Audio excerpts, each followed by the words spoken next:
Boa tarde, pessoal. Hoje eu vou começar a falar algumas coisas a respeito da origem do tarô.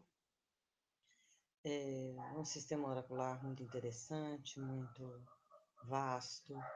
Eu trabalho com tarô terapêutico, então vamos lá, falando um pouco a respeito da origem do tarô. A exata origem do tarô permanece um mistério até hoje. Apesar de 600 anos de história registrada, já foi atribuída a vários povos antigos, como os egípcios, os hebreus, os ciganos, os chineses, hindus, mesmo que tenha sido criado para servir de diversão aos nobres. Ao início do tarô, se pensa que era um sistema criado para diversão de adivinhação pelos reis, pelos nobres da época, e que eles aproveitava o bobo da corte, que é o primeiro arcano do tarô, que posteriormente eu vou explicar também a respeito dele.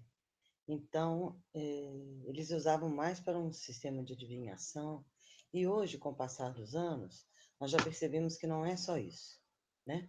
Uma teoria muito popularizada durante o século XVIII e que chegou até o século XX foi que o tarô surgiu no Egito, onde seus sacerdotes antevém da queda da civilização, decidiram criar um meio de perpetuar os seus conhecimentos, criando assim um sistema simbólico, transformando num jogo, uma vez que o homem é mais absorvido do que a virtude, garantindo assim a sua sobrevivência através dos tempos.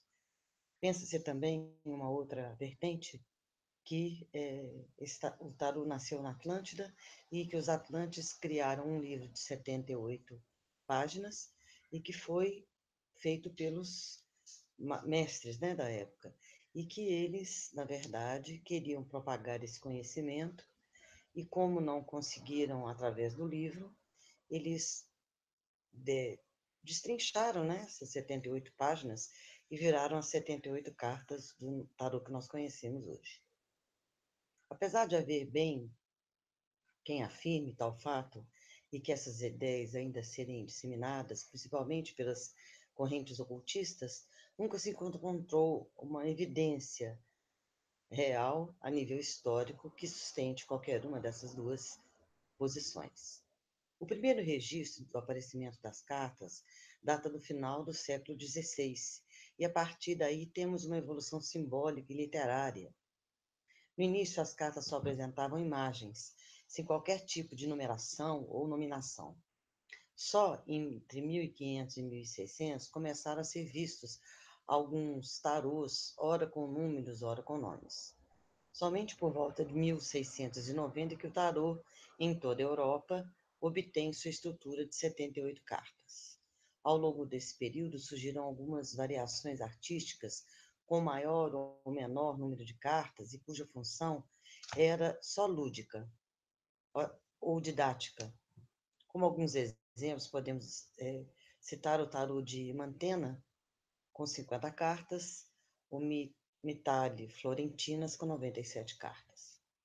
No início, o tarô era um jogo para divertimento dos mais abastados. Mais tarde, tornou-se acessível ao povo em geral. Todavia, o tarô igualmente representa uma forma de instrução, apresentando uma função mais pedagógica, como, por exemplo, o geográfico, que continha imagens de países, continentes e cidades pelo mundo.